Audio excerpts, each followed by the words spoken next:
তোমরা যারা জিএনএম বা বিএসসি পাস আউট ক্যান্ডিডেট রয়েছো, তো এখনো পর্যন্ত তোমরা নিজেদের একাডেমিক মার্কস কিভাবে ক্যালকুলেট করতে হয় সে সম্পর্কে কোনো আইডিয়া নেই। তো অনেকে আমাকে রিকোয়েস্ট করেছিলে একাডেমিক মার্কস ক্যালকুলেশনের জন্য আরেকটা ভিডিও দিতে। তো সেই কারণেই আজকের ভিডিওটা তোমাদের সাথে পুরো এই বিষয়ে ডিসকাস করব। তো সকলেই ভিডিওটা দেখতে থাকো।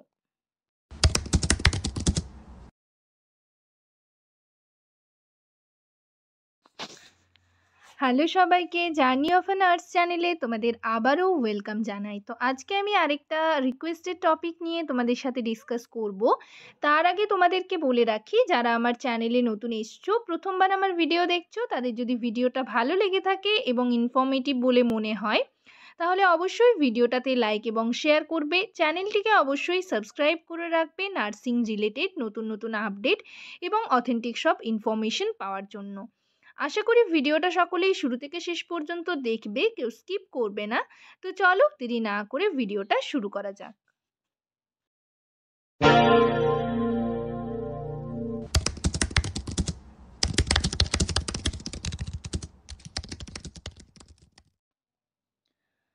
তোমাদের মধ্যে অনেক ক্যান্ডিডেট রয়েছো সবে জিএনএম বা বিএসসি পাস আউট। তো তোমরা হচ্ছে নিজেদের একাডেমিক মার্কস কিভাবে ক্যালকুলেট করে বের করতে হয় সে সম্পর্কে কোনো আইডিয়া নেই। তো সেই কারণেই তোমরা অনেকেই আমাকে রিকোয়েস্ট করছিলে আরেকবার যে এই ভিডিওটা তোমাদের সাথে ডিসকাস করার জন্য, মার্কস ক্যালকুলেশনের ভিডিওটা তোমাদের সাথে শেয়ার করার জন্য। তো এখানে আমি তোমাদের একটা কথাই বলি যে যারা মার্কস ক্যালকুলেশন করতে জানো তাদের ভিডিও তোমরা স্কিপ করে যেতে পারো, বাট যারা এ ব্যাপারে এখনো পর্যন্ত কিছু জানো না কিভাবে মার্কস ক্যালকুলেট করতে হয়, তাদের জন্য ভিডিওটা খুবই হেল্পফুল হবে। তো তোমরা যারা যারা এখনো পর্যন্ত মার্কস ক্যালকুলেশন, নিজের একাডেমিক মার্কস ক্যালকুলেশন করোনি, তারা অবশ্যই চট করে ভিডিওটা দেখে নিজের একাডেমিক মার্কস আজই ক্যালকুলেট করে ফেলো। তো চলো ভিডিওটা শুরু করা যাক। দেখো, তোমাদের একবার মার্কস ডিভিশনটা আমি বলে দিই। তোমরা যে সমস্ত ক্যান্ডিডেট জিএনএম কোর্স কমপ্লিট করেছো, তোমাদের হচ্ছে টোটাল যে 100 মার্কসের WBHRBর যে রিক্রুটমেন্ট বের হয়, সেখানে টোটাল 100 মার্কস হয় এবং তোমরা সকলেই জানো যে এক্ষেত্রে মেরিট বেসিসে, নাম্বার বেসিসে তোমাদের হচ্ছে সিলেকশন করা হয়। সিলেকশন প্রসেস সম্পর্কে আমি আগের ভিডিওগুলোতে তোমাদের সাথে ডিসকাস করেছি, যারা স্কিপ করে গেছো অবশ্যই সেখানে দেখে নেবে।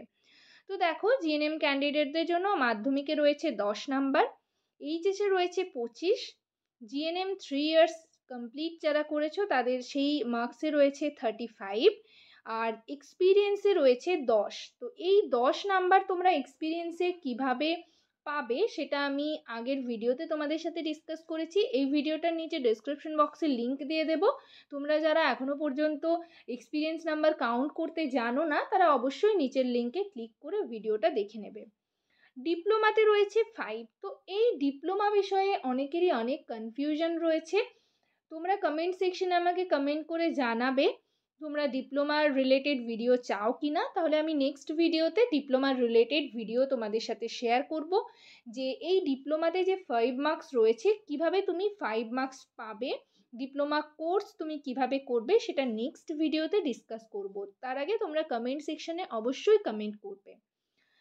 নেক্সট দেখো, ইন্টারভিউতে রয়েছে 15 মার্কস। এই গেল জিএনএম এর মার্কস ডিভিশন। নেক্সট চলে আসি বিএসসির। বিএসসিতে দেখো, মাধ্যমিকে রয়েছে 10, এইচএসে রয়েছে 25, বিএসসি 4 ইয়ার্সে রয়েছে 30, এক্সপিরিয়েন্সে রয়েছে 10, এমএসসি যারা করেছেন তাদের জন্য রয়েছে 5, ডিপ্লোমাতে রয়েছে 5, আর ইন্টারভিউতে রয়েছে 15।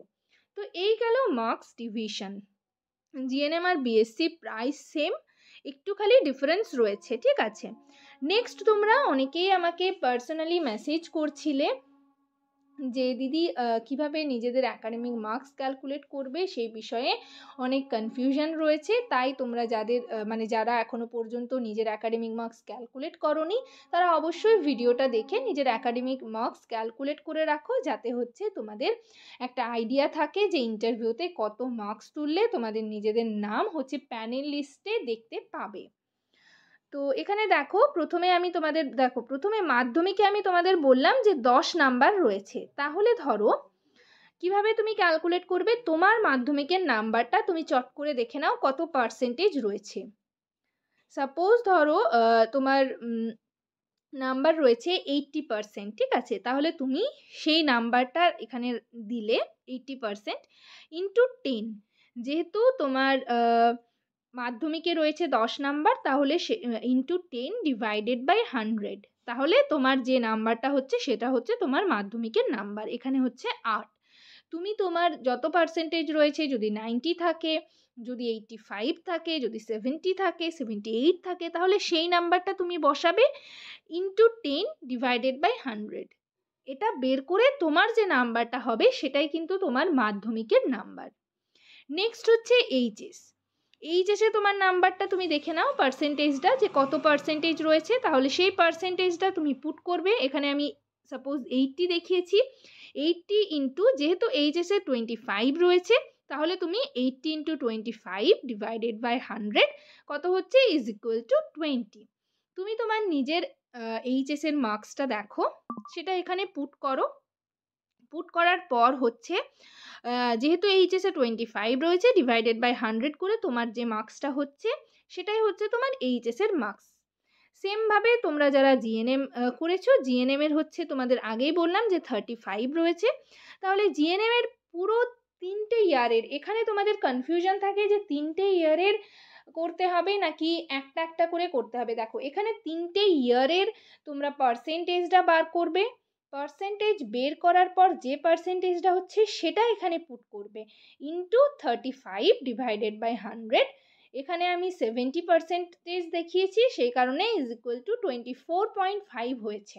ঠিক আছে, তোমরা তোমাদের পার্সেন্টেজটা লিখবে, লেখার পর ইন্টু 35 ডিভাইডেড বাই 100 বের করে যত নাম্বার হবে সেটাই তোমার জিএনএম এর মার্কস। আর যারা বিএসসি ক্যান্ডিডেট রয়েছে তারাও কিন্তু সেমভাবে করবে, পার্সেন্টেজ লিখবে। এখানে আমি 35 লিখেছি, যেহেতু জিএনএম ক্যান্ডিডেট। বিএসসিতে তোমাদের বলেছি 30, তাহলে ইন্টু 30 ডিভাইডেড বাই 100 করে যে নাম্বারটা হচ্ছে সেটাই কিন্তু তোমার বিএসসির নাম্বার। ঠিক আছে, এই 3টে নাম্বার তোমরা অ্যাড করবে। অ্যাড করার পর হচ্ছে এখানে যদি আমি 3টে নাম্বার অ্যাড করি, ঠিক আছে, 3টে নাম্বার অ্যাড করার পর যে নাম্বারটা তোমার হচ্ছে টোটাল, সেটাই কিন্তু তোমার অ্যাকাডেমিক মার্কস। তো এইভাবে তোমরা তোমাদের অ্যাকাডেমিক মার্কসটা ক্যালকুলেট করবে। আর আগের ভিডিওতে আমি হচ্ছে এক্সপিরিয়েন্স মার্কসটা কিভাবে ক্যালকুলেট করবে সেটা বলেছি, তো এক্সপিরিয়েন্স মার্কসটা তোমরা এখানে অ্যাড করে দিতে পারো, তাহলে টোটাল তোমাদের কত মার্কস হচ্ছে। ঠিক আছে, এবং হচ্ছে ইন্টারভিউতে তোমাদের কত তুললে তাহলে তোমরা নিজেদের নাম হচ্ছে প্যানেল লিস্টে দেখতে পাবে, সেটা সম্পর্কে একটা আইডিয়া থাকবে, এবং ইন্টারভিউতে তোমাদের কত নাম্বার তুলতে হবে সেটাও একটা আইডিয়া তোমরা পেয়ে যাবে। তো সেই কারণেই তোমরা যারা যারা এখনো পর্যন্ত নিজেদের অ্যাকাডেমিক মার্কস ক্যালকুলেট করে বের করোনি, তারা অবশ্যই নিজেদের অ্যাকাডেমিক মার্কস ক্যালকুলেট আজই করে রাখো এবং ইন্টারভিউর জন্য প্রিপারেশন নিতে থাকো। আর ইন্টারভিউর জন্য প্রিপারেশনের ভিডিও তোমরা পেয়ে যাবে আমার চ্যানেলে। এছাড়াও নানান ইনফরমেশন নার্সিং রিলেটেড ভিডিও পেতে চ্যানেলটিকে অবশ্যই সাবস্ক্রাইব করে রাখবে। যাই হোক, তোমরা কোন টপিকের ওপর ভিডিও চাইছো সেটাও কমেন্ট সেকশনে কমেন্ট করে জানাবে। আর আমি আবারও বলছি, যারা জানো অ্যাকাডেমিক মার্কস কীভাবে ক্যালকুলেট করতে হয় তারা অবশ্যই ভিডিওটা স্কিপ করতে পারো বা স্কিপ করো। ঠিক আছে, যাই হোক, আজকের সেশনে এই পর্যন্তই। ভিডিওটা যদি তোমাদের ভালো লেগে থাকে এবং ইনফরমেটিভ বলে মনে হয় তাহলে অবশ্যই ভিডিওটাতে লাইক এবং শেয়ার করবে। চ্যানেলটিকে অবশ্যই সাবস্ক্রাইব করে রাখবে নার্সিং রিলেটেড নতুন নতুন আপডেট এবং অথেন্টিক সব ইনফরমেশন পাওয়ার জন্য। সবাই ভালো থেকো, সুস্থ থেকো। নেক্সট ভিডিওতে আবার তোমাদের সাথে দেখা হচ্ছে। Thank you.